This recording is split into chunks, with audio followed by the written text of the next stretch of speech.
আসসালামু আলাইকুম, কেমন আছেন সবাই? আশা করি ভালো আছেন। আর একটা নতুন ভিডিও নিয়ে চলে আসলাম। ভিডিওটা হচ্ছে, কালকে আমি একটা ভিডিও আপলোড দিছি যে আমার চাক্কা পাঞ্চার হয়ে গেছে। তো দেন আমি মদিনাতে যাইতেছি, মদিনাতে যাইয়া তারপরে আমার বন্ধুরে গাড়ি দেবো, বন্ধু গাড়ি নিয়ে বেরোবো। তো ঘটনা হয়েছে যে ভাই, বন্ধুরে গাড়ি দিয়েছি, বন্ধু যাত্রী নিয়ে গাড়ি নিয়ে বের হয়েছে। একটা রাস্তায় যে একটা চেক পোস্টের মধ্যে, মানে একটা পুলিশের থানার সামনে দাঁড়াইছে, একটা সৌদি আইসা গাড়িটা মাইরা দিছে ভাই।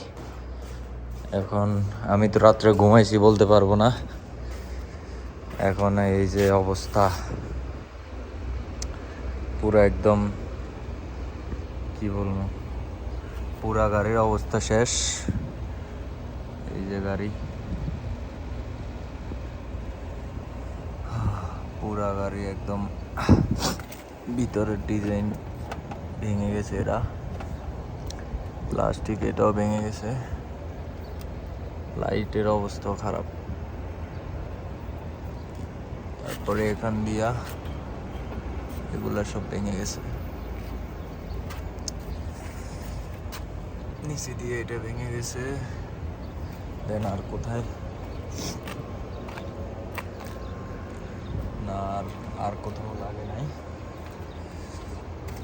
এই সাইড দিয়ে সব, এটা পুরাটা ভেঙে গেছে। এই অবস্থা আর কি ভাই। সৌদি আরবে গাড়ি চালাইতে যে অবস্থা, 2 দিন পর পরে গাড়ির অবস্থা খারাপ হইয়া জায়গা।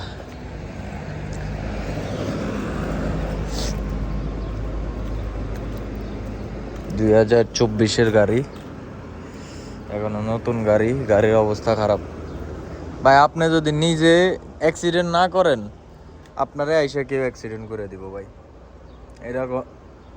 এটা গ্যারান্টি সহকারে থাকেন। আপনি অ্যাক্সিডেন্ট করেন নাই তো কি হয়েছে, আপনারা এসে অ্যাক্সিডেন্ট করে দিব, বুঝেন নাই?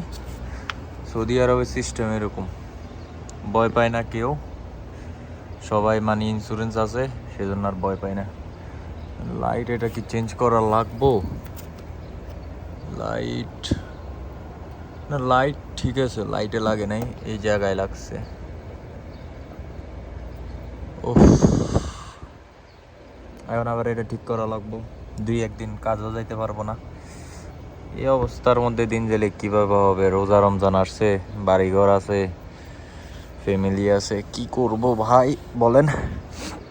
তো যারা আমার চ্যানেলের নতুন, তারা অবশ্যই ফলো করে দিবেন, ইউটিউব থেকে দেখলে সাবস্ক্রাইব করে দিবেন।